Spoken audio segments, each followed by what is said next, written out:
Bonjour à tous et bienvenue dans cette nouvelle petite vidéo que je vais consacrer à la nouvelle lune du 25 juin 2025 qui a lieu dans le signe du Cancer.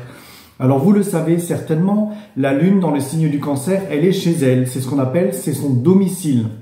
Donc elle est tout à l'aise dans ce signe évidemment et la lune en Cancer, qu'est-ce qu'elle a envie de faire tout simplement? Elle a envie de planter des nouvelles graines, elle a envie de trouver qui elle est, elle a envie de ressentir ses émotions et elle les ressent en Cancer. Elle est très portée sur ses instincts, sur sa sensibilité, sur les choses qui concernent et les sujets qui concernent la famille, le foyer, la maison, le lieu d'habitation, mais surtout la lune en Cancer, elle a besoin de sécurité. Donc elle peut aussi être dans des angoisses un petit peu comme ça inhabituelles ou des peurs infantiles comme ça qui par moments peuvent rattraper parce que la lune en Cancer, elle a des humeurs qui ne sont pas forcément stables non plus. C'est bien pour ça qu'on dit de quelqu'un qu'il est lunatique, parce que l'humeur peut être très différente d'un moment à l'autre, parce que cette lune justement dans un signe d'eau comme le Cancer, qui est un signe d'eau cardinal quand même, mais ça reste un signe d'eau, donc très sensible aux fluctuations, et donc l'humeur en est également sensible. Quoi qu'il en soit, c'est une nouvelle lune, donc elle croise le soleil sur sa route. Donc la lune, en croisant le soleil, elle donne un principe de manifestation, un principe de création. Et en plus, en Cancer, c'est vraiment l'envie de faire naître quelque chose, de faire aboutir des choses, de faire naître des projets, de donner naissance à quelque chose, de sécuriser certains contextes, qu'ils soient émotionnels, sensibles, personnels, intérieurs, matériels, peu importe, cette nouvelle lune est vraiment le point de départ de quelque chose de neuf dans l'énergie. Et en plus, l'aspect le plus important de cette nouvelle lune, c'est une conjonction à Jupiter, l'astre le plus important de notre système solaire. C'est la plus grosse planète du système solaire, c'est un soleil avorté par définition, comme le diraient les astronomes, et c'est la planète de la croissance, de l'expansion, de l'optimisme, et en plus, vous le savez certainement dans les vidéos que j'ai faites, Jupiter en Cancer, il est exalté, donc sa puissance, elle est toute là, toute présente et toute disponible en quelque sorte, donc c'est vraiment un axe et une conjonction d'un très grand optimisme, de croissance personnelle, de croissance intérieure, d'opportunités, de réussite, de chance que nous allons pouvoir saisir. Mais je vais le nuancer parce que tout simplement, cette nouvelle lune, elle est effectivement par définition très bénéfique et très optimiste, et elle va faire naître des choses, mais nous allons avoir un premier aspect qui est carré Saturne-Neptune, qui est un petit peu contraignant, je vais le développer. Ensuite, on aura un autre très bon aspect qui, lui, est un sextile à Mars qui est rentré en Vierge. Puis, on a un autre aspect qui est excellent également. C'est un trigone à la Lune Noire et à Vesta. Et donc, ça va vraiment donner une dynamique très particulière à cette nouvelle lune en Cancer qui est complètement là, disponible grâce à Jupiter pour pouvoir étendre son terrain, se fixer des objectifs personnels qui expriment les énergies positives finalement du signe du Cancer. Et donc il s'agit d'honorer finalement les sentiments intérieurs les plus profonds, les plus intimes, de reconnaître votre besoin de sécurité, de sûreté, que vous allez pouvoir mettre en œuvre grâce à Jupiter. Vous allez également accepter par exemple par moment le soutien des autres ou soutenir les autres eux-mêmes dans une histoire, dans un projet, dans quelque chose qui vise à l'amélioration de leur contexte de vie. Voilà, c'est une énergie qui est vraiment extrêmement puissante, avec vraiment, comment je vais dire, ça, et qui va aller au-delà du cycle de cette lune. Pourquoi? Parce que Jupiter va rester en Cancer jusqu'au 30 juin 2026. Donc vous comprenez que c'est pas juste une nouvelle lune qui va durer 30 jours cette fois-ci. Elle va étendre son énergie jupitérienne sur un axe beaucoup plus long et quasiment un an en fait. Ça pose vraiment l'énergie. Pourquoi? Parce que la lune est chez elle et que Jupiter est exalté dans le signe lunaire. Voilà. Premier aspect dont je vais parler, c'est l'aspect Lune, Soleil, Jupiter en carré à Saturne-Neptune. Alors ça, dans un premier temps, ça peut vous mettre des restrictions. Les choses ne vont pas aller assez vite pour vous. Vous êtes peut-être sur des projets qui nécessitent du temps. Donc ne vous dites pas que ce jour de la nouvelle lune, il va se passer quelque chose, c'est le point final, enfin on y arrive et tout ça. Non, non, ça peut durer encore un tout petit peu jusqu'à ce que vous arriviez à finaliser vos projets, quelque chose sur lequel vous travaillez, un contexte familial, émotionnel, des engagements, peu importe. Saturne fixe la ligne du temps, c'est Chronos, c'est le maître du temps. Donc, il vous oblige à ralentir pour bien préparer le terrain, pour bien arriver dans une bonne structure et dans une bonne lucidité à la bonne élaboration de ce que vous voulez actionner, puisque Saturne, Neptune, ils sont en bélier, donc c'est quand même un signe qui est actionnel, et donc ça va actionner, oui, mais avec la structure saturnienne, avec la sagesse saturnienne, avec le besoin de le faire correctement. Et on est vraiment dans cette énergie-là. Ça peut aussi vraiment vous donner un sentiment de frustration les premiers jours autour de cette nouvelle lune, parce que, encore une fois, ça ne va pas assez vite. Ça peut aussi augmenter les peurs qui sont très présentes dans le signe du Cancer, les angoisses de ne pas y arriver. Ça peut donner des coups de déprime à certains autour de ce jour de la nouvelle lune. Ça peut donner un axe un petit peu défaitiste en vous disant « Punaise, j'étais quasiment en train d'y arriver et puis voilà, je suis de nouveau obligé d'attendre, je suis de nouveau obligé de patienter sur quelque chose. » Ou alors, il y a quelque chose qui vient contrecarrer votre plan. Mais c'est transitoire, c'est un effet qui ne reste pas, il ne dure pas puisque la lune, elle avance très vite. Elle bouge de plusieurs degrés en une journée. Donc, c'est vraiment un effet qui peut être très très court et qui peut durer, allez hop, une journée ou deux, le temps qu'elle quitte le signe du Cancer. Mais voilà, on peut avoir cette espèce de coup de frein, mais qui peut vous aider à structurer les choses, qui peut vous permettre de ralentir le pas pour vous permettre de poser tout simplement correctement les choses. Et comme nous avons également un carré à Neptune, ça peut mettre du flou, ça peut remettre des doutes, ça peut remettre de l'inconstance, donc ça peut effectivement vous plonger dans des humeurs qui peuvent être un petit peu fatalistes, puisqu'on a quand même une conjonction de Neptune-Saturne qui font que il y a une tendance un petit peu comme ça à la dramatisation, à la fuite des choses compliquées. Et bien moi j'ai envie de vous dire, si vous vivez quelque chose de compliqué autour de ce moment-là, ne le dramatisez pas, faites contre mauvaise fortune bon cœur, rentrez dans votre bulle, faites des choses qui vous intéressent, dessinez, lisez, allez vous promener dans votre jardin, faites une randonnée, retrouvez-vous avec des gens que vous aimez, avec lesquels vous êtes en sécurité, vous êtes en confiance, confiez vos peurs et vos angoisses, ça permet de les désamorcer, ça permet de les liquider, ça permet de les vider par Neptune et par la Lune qui a besoin de ressentir un socle de sécurité. Et finalement, c'est comme ça que vous passerez ce point de passage. Et là, vous tirerez les effets bénéfiques de ce carré au final, puisque ça vous permettra de continuer à faire émerger vos rêves, à poursuivre vos buts, vos idéaux, votre imaginaire, ce que vous avez besoin de créer, de manifester en toute bonne foi, en foi en vous par Neptune. Et la foi en soi par Neptune, elle est extrêmement profonde. Et comme on a un carré à Jupiter, on sort de cette notion des croyances abstraites, j'ai envie de dire, qui peuvent être religieuses, par exemple, qui s'appuient sur des fondements historiques, anciens et tout ça, alors que la spiritualité, elle, s'appuie sur la question du bien-être intérieur, de rejoindre la fusion avec l'âme, et c'est en quintessence ce que ça peut aller produire si vous ne dramatisez pas les choses, parce que le risque en dramatisant les choses, c'est d'un côté de rentrer dans le fatalisme saturnien qui va vous enfoncer encore plus, et de l'autre côté de rentrer dans des croyances en vous disant bah tu vois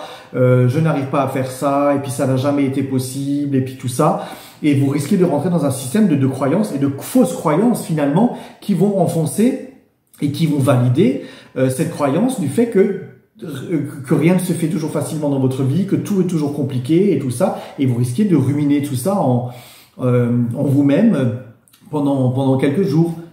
Vous avez le droit de ne pas en avoir besoin, j'ai envie de dire, osez vous libérer de ça, et puis justement vous recueillir à l'intérieur de vous-même, en méditation, ou comme je l'ai dit, en faisant une petite randonnée. Ça peut vraiment être un vecteur d'amélioration de cet aspect carré qui est présent dans cette nouvelle lune. Mais il est quand même en carré à Jupiter, qui est par définition une planète de l'optimisme, une planète qui veut aller au-delà des limites, qui veut, elle, briser les limites saturniennes, qui dit non, non, tout est possible, par optimisme j'y vais, je fonce.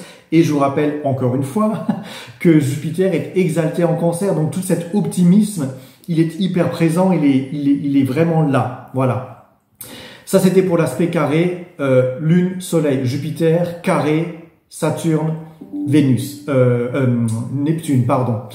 Ce qui est très intéressant aussi, c'est que vous le voyez sur la carte, juste à côté de Saturne et de Neptune, vous avez Cérès, qui est l'astre des récoltes. Donc ça veut dire que quelques heures plus tard, cet aspect carré, Cérès, lui, qui est proactif, peut vous dire, on va quand même aux récoltes, on va aller chercher le fruit des efforts, on va aller chercher le fruit de l'action que vous avez posée, et on va aller chercher le fruit de l'énergie que vous y avez mis. Vous savez, Cérès, c'est un astéroïde qui donne des rétributions quand on va produire des efforts, quand on va persévérer. Et grâce à Saturne qui donne cette persévérance, qui donne l'endurance, eh ben, ça veut dire que quand même les récoltes, elles sont pas loin. Donc cet aspect carré, il est un peu freinant au départ, mais très rapidement, comme la Lune, elle avance très vite dans le signe du Cancer, elle fait un aspect à Cérès qui dit il y a quand même les récoltes derrière. Donc on a vraiment tout l'optimisme jupitérien qui là va venir activer cette en ligne de mire, cette notion des récoltes. Voilà. Autre aspect, Jupiter, Soleil, Lune, sextile Mars. Alors c'est très très bon parce que Mars, vous le savez, il est rentré dans le signe de la Vierge. Mars en Vierge, il est hyper pratique, il est concentré sur les détails, il est très factuel, il est extrêmement lucide. Il peut douter de lui parce qu'il remet toujours un peu en question la méthode dont il fait les choses, dont il produit les choses, mais c'est pour être meilleur, c'est pour s'améliorer, c'est pour perfectionner quelque chose. Et donc ce sextile Mars, en fait, il va vous dynamiser, il va vous faire persévérer, il va vous dire « Ok, il y a un contretemps par Saturne, j'ai un petit instant où je n'y crois plus par Neptune, mais Mars va quand même venir motiver tout ça, parce que Mars, quand même, par définition, c'est la planète de l'action, de l'impulsion, des choses qu'on met en œuvre.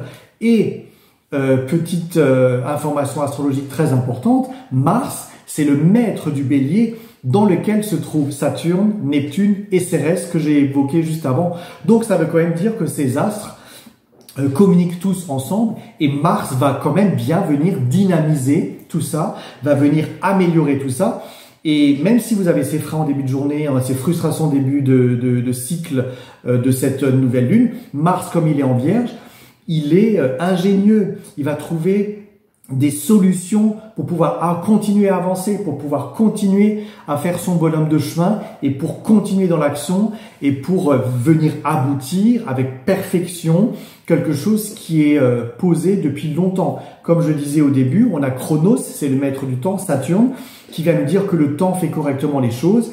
Et Mars en Vierge vient nous confirmer ça, puisque c'est un signe de terre, la Vierge, et donc il vient bien nous dire que par la Vierge, par le temps qu'on passe à travailler sur quelque chose, sur un projet, sur une relation, sur un lien familial, sur un travail intérieur, eh ben, on a le perfectionnement qui arrive, on a l'amélioration qui arrive et on est capable d'organiser cette schématique de réussite autrement, avec conviction, puisqu'on a quand même la conviction jupitérienne qui est quand même très présente dans cette lunaison et qui vient quand même optimiser tout ce rapport, même aux complications, même si quelque chose est compliqué, on a Jupiter qui vient dire au-delà de tout ça, je maximise les choses, j'optimise les choses et Mars, lui en Vierge, il vient les aboutir parce que Mars en Vierge, il a besoin d'aboutir les choses, il va toujours au bout parce que lui aussi, par la Vierge c'est la saison des récoltes, c'est la période de septembre, vous voyez, donc c'est là que vraiment on va avoir les récoltes. Si vous continuez à persévérer maintenant, pendant cette nouvelle lune, au plus tard en septembre, en saison Vierge, fin août, septembre, vous allez récolter définitivement ce que vous êtes en train de poser et de continuer à actionner avec lucidité saturnienne, en conviction jupitérienne, en continuant à suivre vos rêves Neptune et en restant dans la méthode Mars Vierge. Voilà, on est vraiment là-dedans. Autre aspect très intéressant, c'est Jupiter, Soleil, Lune, qui font un trigone à Vesta et Lune Noire qui sont en Scorpion. Alors ça va vous permettre d'aller élucider des choses qui vous sont cachées. Ou ça peut vous permettre de sortir des placards, des choses que vous ne vouliez pas voir. Donc, peut-être que dans une relation, dans un contexte professionnel, dans un contexte amoureux, dans un projet que vous êtes en train de faire, on peut avoir des choses qui sortent des placards, des éléments que vous n'aviez peut-être pas pris en compte ou que vous n'aviez pas fait attention, qui vont sortir des placards, mais qui vont vous obliger à voir clair. C'est-à-dire que ce trigone à la Lune Noire, il va vous obliger à voir les choses, les situations, les personnes, les relations telles qu'elles sont dans leur vérité absolue. Et comme on a une conjonction à Vesta en Lune Noire en Scorpion, ça vous permet de voir les choses en toute vérité. Vesta, c'est l'astéroïde qui symbolise le feu intérieur, qui symbolise la façon dont nous illuminons les choses, la façon dont nous investissons dans les choses et la façon dont, en quelque sorte, nous nous mettons en action et dont nous nous montrons au monde et dont nous existons, nous voulons exister de façon harmonieuse, j'ai envie de dire. Voilà. Et ça veut dire qu'il faut être vrai avec soi-même et donc il va falloir être vrai dans vos relations, mais peut-être que les personnes auxquelles vous avez affaire vont elles aussi devoir révéler une facette de la personnalité qui est fondamentalement vraie, mais qui vous était peut-être dissimulée par un contexte, peu importe lequel en fait, j'ai envie de dire, mais peut-être que là on peut avoir des révélations qui vont vous permettre vraiment de voir beaucoup plus clair et donc d'éclairer finalement le chemin et de lancer cette dynamique qui est beaucoup plus lucide, qui est beaucoup plus intéressante au final, parce que l'intuition qui est très très présente dans la Lune Cancer, elle est complètement éveillée et surmanifestée par cette Lune Noire qui est en Scorpion, qui va chercher ce qui est caché, qui va fouiller en profondeur pour aller vraiment voir ce qui se trouve dans ce qui peut nous être dissimulé ou alors consciemment ou inconsciemment en fait, j'ai envie de dire, mais peu importe, ça va vraiment vous permettre de voir clair dans les situations et donc d'avancer en toute connaissance de cause. D'autant plus que cette Lune Noire et Vesta sont également sextiles à Mars. Et donc Mars fait également ce sextile à Lune, Soleil, Jupiter.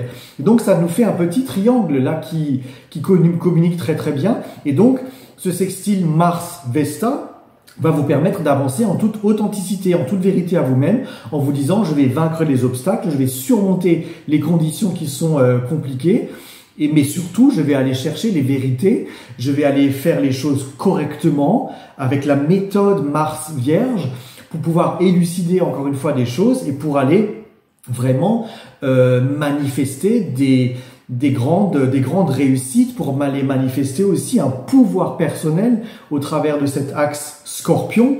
Et le Scorpion, on le sait, c'est quand même un signe extrêmement intense qui est connecté à ses instincts, mais c'était aussi un signe de pouvoir. Et comme le travail de la Lune en Cancer et de Soleil en Cancer par définition, c'est d'aller trouver le pouvoir personnel dans l'être profond. Et tous les cancers vivent ça, c'est-à-dire qu'il faut aller régler son histoire personnelle pour aller vibrer l'énergie cancer de la manifestation du soi. Et bien comme on a ce trigone au Scorpion, et ben on a vraiment cette énergie qui va être profondément décuplée, qui va pouvoir vous permettre de trouver dans vos relations ou dans vous-même des vérités fondamentales qui vont vous permettre de rayonner tel que vous êtes, de faire rayonner un projet tel qu'il a besoin d'exister, de faire rayonner une réussite telle qu'elle est capable de se manifester, de faire émerger une vocation, de faire naître des envies nouvelles. Et là, ça peut être des projets de famille, une construction de maison, un projet d'enfant, une création d'entreprise, un renouveau professionnel, une formation dans un nouveau métier que vous êtes en train de découvrir, qui peut vous remettre en sécurité, mais aussi en harmonie avec vous-même, puisque Jupiter en Cancer, il cherche à être bien avec lui-même et à être en sécurité avec lui-même et être épanoui dans ce qu'il fait profondément lui-même. Donc ça va vraiment donner une coloration toute intérieure et toute, comment je veux dire, toute vraie à la connexion de votre être. Et c'est cette dynamique-là, en fait, qu'il faut retenir en vous disant, on travaille avec le temps, on fait du temps son allié, on continue à persévérer en y mettant de nouvelles méthodes, pas Mars. On continue à élucider des choses dans des papiers, dans des relations, dans des axes familiaux, dans du business, mais qui vont vous permettre d'avancer et qui vont vous permettre donc d'acquérir votre pouvoir personnel, mais aussi peut-être du pouvoir social, peut-être du pouvoir financier et peut-être des possessions tout court par définition qui vont venir vous sécuriser. Mais si c'est du pouvoir personnel, ça va aussi venir sécuriser votre personnalité et donc ça va vous rendre plus confiant. Ça va vous donner plus d'optimisme et plus de confiance en vous par définition.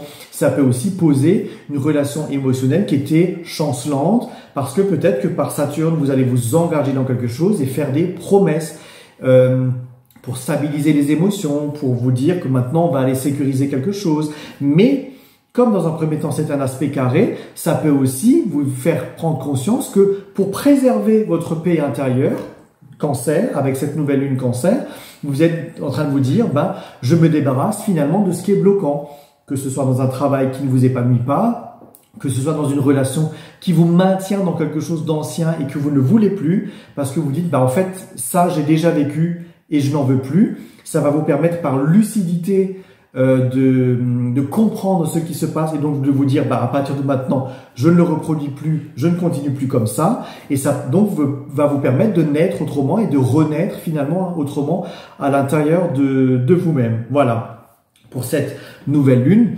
Du point de vue du collectif, ça vient quand même activer énormément cette notion de défense nationale et très nationaliste, j'ai envie de dire, parce que Jupiter en Cancer, il défend les intérêts des nations, les intérêts du terreau duquel on est issu, des racines desquelles on est issu. Donc ça va faire monter les envies nationalistes, peu importe où elles soient et dans quel pays, ça va faire monter ça pendant une année, à défendre ses convictions et ses croyances, parce que Jupiter, c'est quand même les croyances, ça touche quand même à la notion de la religiosité, et pas de la spiritualité, je le précise encore une fois, ça n'a rien à voir la religion et la spiritualité, ça défend les croyances, les religions. En fait, on est vraiment là-dedans. On voit très bien que dans le conflit Iran-Israël, c'est la croyance qui est à la base du problème, c'est les musulmans et les juifs. Et ces systèmes-là, déjà dans la Bible, je vais le dire comme ça, ils se tapaient dessus. Et on voit très bien que finalement la croyance ne mène pas à une bonne évolution de l'humanité. Mais c'est un vaste débat, je ne vais pas me lancer là-dedans. Mais voilà, ça veut quand même dire qu'on va aller défendre par ce besoin de sécurité des convictions, des croyances qui sont très très fortes. Le tout, c'est de le faire correctement. Peut-être que Mars en Vierge peut amener des types de méthodes différents pour pouvoir le faire, mais Mars en Cancer peut aussi amener des aspects techniques ou de l'ingéniosité tactique militaire qui peut être plus ciblée et qui peut être plus efficace pour tuer des gens, qui peut être plus efficace pour tuer des convictions, qui peut être plus efficace pour cibler des lieux qu'on a envie de détruire. Voilà, ça donne aussi ça comme tendance. Mais comme, encore une fois, je le répète, Jupiter est en Cancer, ça encourage aussi énormément la diplomatie, le besoin de pacifisme, parce que Jupiter en Cancer, il veut pas la guerre. Il veut que les nations soient sécurisées. Et une nation sécurisée, ça veut dire une nation en paix. Ça veut dire une nation qui n'est pas en conflit. Le Cancer déteste les conflits. Il fuit les conflits même. Donc, il veut pacifier les choses. Donc, peut-être que cette tendance va quand même petit à petit, on ose l'espérer, par l'optimisme de Jupiter, venir pacifier les choses et venir tempérer, je vais le dire comme ça, les ardeurs des égos de nos dirigeants, des égos extrêmement mal placés, souvent juste pour des convictions et de l'enrichissement personnel, parce que quand on voit que Netanyahou se pose en sauveur du monde, parce qu'il ne veut pas que l'Iran, par exemple, ait une bombe atomique, c'est quand même très égotique de se présenter en sauveur du monde alors qu'on est soi-même un personnage extrêmement corrompu. Voilà, juste pour dire ça. Mais voyez, on voit très bien que cette notion des égos, elle est vraiment chez nos dirigeants aujourd'hui particulièrement présente. Mais voilà, pour conclure cette vidéo, on a quand même Pluton qui est rentré en Verseau en fin novembre, et donc les égos ne peuvent plus trop exister, mais Comme l'ego, lui, il veut exister, il veut se battre avec la conviction de l'ego, il veut rester dans l'ego, mais ils finiront par être détruits par le voyage de Pluton en Verseau, mais qui va durer 20 ans. Donc c'est un très long cycle qui s'annonce. Voilà pour cette vidéo et cette nouvelle lune en Cancer. Elle va principalement concerner les cancers, les poissons, les scorpions, ou si vous êtes ascendant dans ces signes-là, notamment en début du signe, premier décan, de 0 à 10 degrés. Également, dans une certaine mesure, les vierges, parce qu'on a l'aspect Mars-Vierge. Dans une certaine mesure également les taureaux, parce qu'on a une très très bonne influence là-dedans. Mais également les capricornes. Pour les capricornes, ça peut être un peu plus complexe parce qu'ils sont en opposition au cancer. Peut-être que le défi peut être un peu plus grand et peut-être que la notion de fatalisme peut être un petit peu plus difficilement vécue les premiers jours de la nouvelle lune. Après, ça va mieux parce qu'on a quand même un aspect à Saturne, Jupiter, mais ça donne quand même comme principe l'axe de l'évolution et l'axe de la persévérance et l'axe de l'expansion. Donc, mes amis Capricorne, ne fatalisez pas trop autour de cette nouvelle lune, ne vous enfoncez pas tout seul, aérez-vous. Voilà, j'ai envie de dire aérez-vous, ne devenez pas trop négatif les premiers jours de cette nouvelle lune. Voilà, évidemment, il faut appliquer cette tendance générale à votre thème. Il faut regarder où se situe le signe du cancer dans votre thème, dans quelle maison et dans quel secteur cela se déroule pour être beaucoup plus précis. Si vous avez besoin d'informations complémentaires, je suis à votre disposition. Et bien évidemment, comme toujours, n'hésitez pas à commenter, partager la vidéo. Comme je le dis, plus de gens sont informés par l'astrologie, mieux le monde peut évoluer. Bonne nouvelle lune à tous et à bientôt pour une nouvelle météo astro quotidienne et pour une nouvelle vidéo des tendances astrologiques. Bonne journée, à bientôt.